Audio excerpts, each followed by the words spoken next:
Hi, today we are talking about the importance of valuation and you knowing and understanding what your setting is worth. So I think most people that go to market, they have a figure in mind as to what they want to achieve. And actually for some people, if you just kind of go out and market on that figure, you don't really know if it's realistic or not. And it's only once you kind of get into the marketing to see, actually whether that stacks up. Really what you should be doing is you should always be starting with a valuation. And a valuation doesn't necessarily mean you're going to sell tomorrow. I work with a lot of people who we do regular valuations year after year to make sure that the business is moving in the right direction. They have that figure in mind, the one they want to achieve, and maybe it's not there yet, but it's about laying the groundwork to make sure you can get there. Valuations are really important because actually buyers are so much more educated now about things like EBITDA and how the banks will lend and everything like that than they have been in the past. So they're not going to be able to say, yeah, I can definitely pay this figure without seeing that the numbers break down and support it.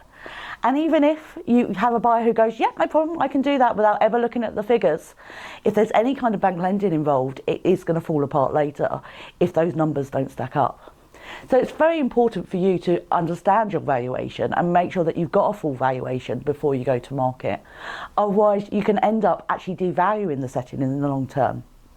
What I mean by that is that actually often you see businesses, not just nurseries, this is across every single industry, where they've gone out and you can see just by looking at the basic information that a number's been put on this because actually that's the number that the seller wants, not because actually the figures support it. Now that's all well and good. There may be someone out there who's willing to pay that, but actually at the end of the day it's a competitive market, and if you don't have the competition to support that kind of number, you're not going to achieve it. Competition requires at least two people, both of whom see the value and can support it. What that means in the long term is that actually you'll sit on the market.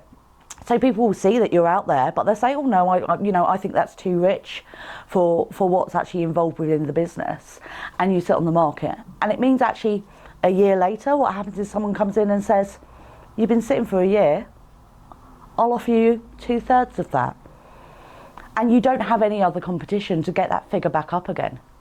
In the long run, the best thing to do would be to take it off the market, rest it for a minimum of a year, and then push out again, hopefully with the numbers that now support this higher valuation. You need to be very, very careful about marketing above your value because it's going to fall apart at some point, be that with the bank or be that with the buyer. Valuations are really important, and it's very important that you understand them and your broker understands them. Get someone who will sit and go through the figures with you and make sure that you can understand why certain figures are important within the business. And it could be that if that magic number's not there yet, it can be in a year's time, or it can be in 2 years' time.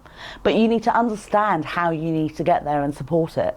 Because it's also an easier sale if you can just go out and go, I'm definitely worth this. Now you need to pay it. I hope you found that useful. If you have any questions, please do drop them in the comments below, and I'll see you again soon.